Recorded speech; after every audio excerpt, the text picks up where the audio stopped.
তটিনীর বিরুদ্ধে প্রতিশোধ নেবার জন্য অনেক রাতে তটিনীর বাড়িতে এসে হাজির পরীক্ষিত এবং সাথে সাথে তটিনীকে এক ঘুষি দিয়ে ফেলে দেয় পরীক্ষিত। তটিনীর মাথায় বন্দুক তাক করে রাখে মেরে ফেলার জন্য।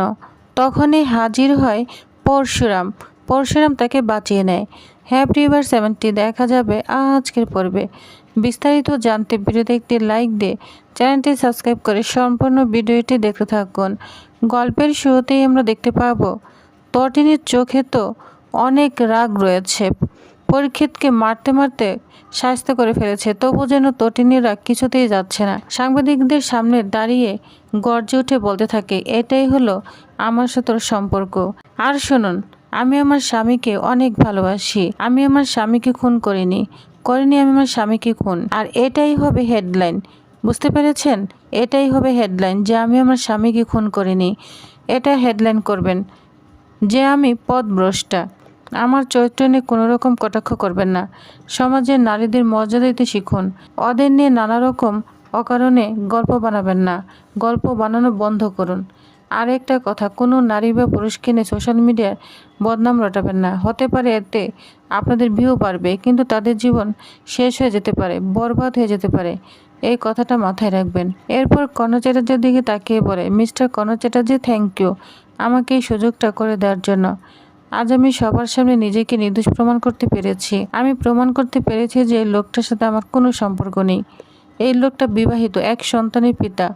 আরেকটা কথা, আপনারা জানেন যে মিস্টার কর্ণ চ্যাটার্জি পরীক্ষিত সেনের মধ্যে একটা গোপন ডিল হয়েছে। সেই ডিলের টাকা কোনো অ্যাকাউন্টে ঢুকেছে, তার সমস্ত তথ্য আমি দিব। অ্যাডভোকেট নন্দিনী মুখার্জির কাছে সমস্ত প্রমাণ পৌঁছে দিব। এরপর সব কথা হবে আদালতে। আরেকটা কথা মাথায় রাখবেন, আমি তটিনী গাঙ্গুলি, শিবপ্রসাদ গাঙ্গুলির স্ত্রী ছিলাম, আছে এবং থাকবো। এটাই আমার একমাত্র পরিচয়। তটিনীর এই বক্তব্যে উপস্থিত সবাই স্তব্ধ হয়ে যায়। তটিনীর মা অনেক খুশি হয়ে যায়। নন্দিনীর ভূমিকা সবাই অনেক খুশি হতে থাকে। তটিনীর মা তখন বলে, আমি আমার মেয়ের জন্য অহংকার করি। সবার মুখে একটাই কথা, আজ তটিনী প্রকাশ্যে সব সত্য ফাঁস করে দিয়েছে। এখন কর্ণ চ্যাটার্জির পরীক্ষা সেন কি করবে? অন্যদিকে হসপিটালে মৃত্যুর সঙ্গে লড়াই করছে মহিতোষ মজুমদার। তদন্তকারীরা তাকে ঘিরে রেখেছে। সৌরভ বলে, স্যার, কে আপনাকে মারতে চেয়েছে বলুন? আপনি কাকে দেখেছেন একবার বলুন স্যার। কিন্তু তিনি কোনো কথা বলতে পারছে না। সৌরভ তখন বলে, স্যার, বুঝতে পেরেছি। আপনি উত্তেজিত হবেন না, আপনাকে মুখে বলতে হবে না, আপনি কাগজে কলমে লিখে দিবেন।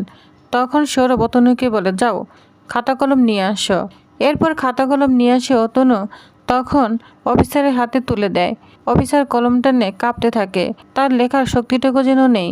তখন সৌরভ বলে, স্যার, আস্তে আস্তে লেখার চেষ্টা করুন, স্ট্রেস নেবেন না, পুরো ডিপার্টমেন্ট আপনার পাশে আছে, আপনার গায়ে হাত পড়েছে, আমরা কাউকে ছাড়বো না, দরকার হলে এনকাউন্টার করে দিব, শুধু লিখে জানান সেদিন কে এসেছিল। অফিসার কাঁপা কাঁপা হাতে লিখতে শুরু করে। একজন বৃদ্ধ, যা দেখে সবাই হতবাক হয়ে যায়, বলে, আপনি তাকে চিনতে পেরেছেন স্যার? প্লিজ লিখুন। অবশেষে যে নামটি লেখে তা দেখে তদন্তকারীর চোখ কপালে উঠে যায়। লিখেছে পরশুরাম। নামটা শুনে সবাই চমকে ওঠে। সৌরভ তখন আবার বলতে থাকে, স্যার, আপনি বলছেন পরশুরাম বেঁচে আছে? অফিসার তখন আস্তে আস্তে মাথা নাড়ায়, বলছে হ্যাঁ। যা শুনে সৌরভের মুখের রংটা একদম বদলে যায় আর মনে মনে বলে, বলরাম সব জানে। তিনি সঙ্গে সঙ্গে কর্ণ চ্যাটার্জিকে ফোন করে বলছে, বলরামকে তুলে নিন। যা শুনে অবাক হয়ে যায় কর্ণ চ্যাটার্জি। বলছে, কি বলছে সৌরভ? উনি কিন্তু যেমন তেমন মানুষ নয়, সে একজন স্পেশাল ব্রাঞ্চের অফিসার এবং আমার কলিগও বটে। সৌরভ তখন বলে, আমি কিচ্ছু শুনতে চাই না, একমাত্র বলরামই জানে পরশুরাম কোথায় আছে, ওর মুখ থেকে কথা বের করতেই হবে। এরপর আমরা দেখতে পাবো বলরাম এবং পরশুরাম দুজন রাস্তায় হাঁটছে আর খুব খুশি হয়ে যায়। বলরাম বলে, জানিস তো বন্ধু, তোর বউ না আজ পুরো ফাটিয়ে দিয়েছে, একেবারে নারী শক্তি। পরীক্ষিত সেনকে একবার ধুলোয় মিশিয়ে দিয়েছে। পরশুরাম তখন বলে, এখনো সময় আসেনি, এখনো খেলা বাকি আছে, তদন্ত শেষ না হওয়া পর্যন্ত আমি সামনে আসবো না। তারপর সে তটিনীকে ফোন করে। তটিনী বলে, তুমি কোথায়? পরশুরাম বলে, আমি আসছি। পরশুরাম তখন বলে, আচ্ছা তটিনী, বাচ্চারা কি জানে আমি বেঁচে আছি?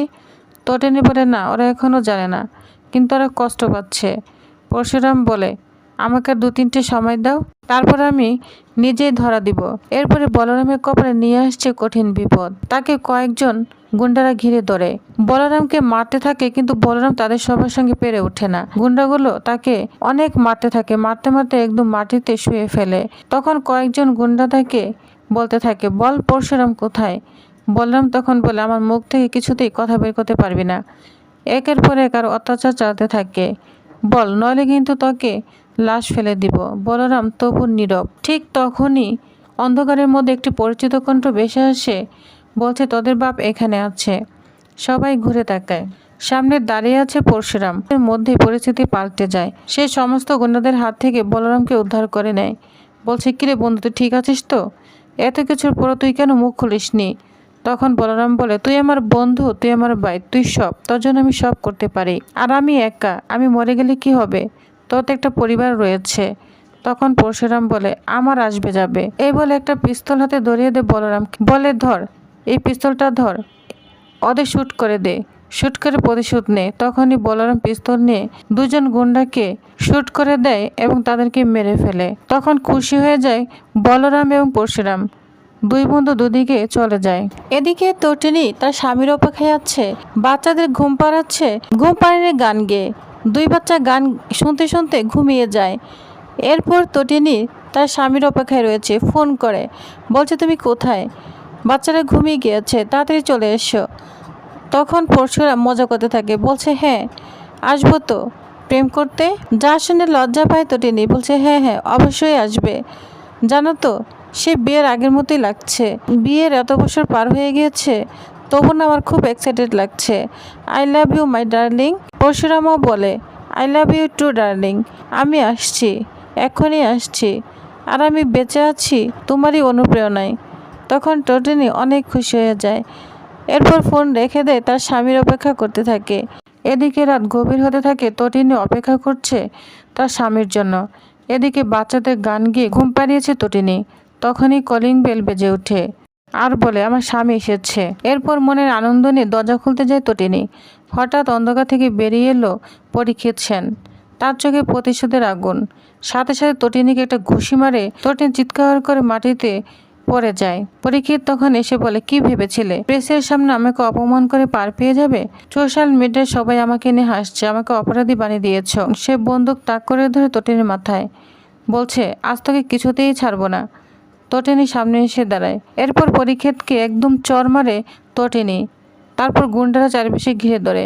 পরীক্ষিত বলে, একদম চুপ থাকবি, নইলে তোকে গুলি করে দিব। আচ্ছা আমি না তোর প্রেমিক? তোর না প্রেমিকই হব আজকে, সারা রাত তোর সাথে এনজয় করবো। তুই কোনো কথা বলতে পারবি না, কথা বললেই কিন্তু একদম মেরে দেব, বুঝতে পেরেছিস? এই বলেই পরীক্ষিত তটিনীর শাড়ির আঁচল ধরবে। ওই মুহূর্তেই পরশুরাম চলে আসে, একটা ঘুষি মেরে ফেলে দেয় পরীক্ষিতকে। এইভাবে পরীক্ষিত সেন এবং গুন্ডাদেরকে ইচ্ছা মতোই মারতে থাকে। অবশেষে তারা ভয় পেয়ে পালিয়ে যায়, বাঁচিয়ে নেয় তটিনীকে। এদিকে আমরা দেখতে পাবো পিকু এবং লাট্টুর ঘুম ভেঙে গিয়েছে। তারা দেখে ফেলে তাদের বাবাকে, কিন্তু পরশুরাম তাদের ধরা দেয় না, চলে যায় ওইখান থেকে।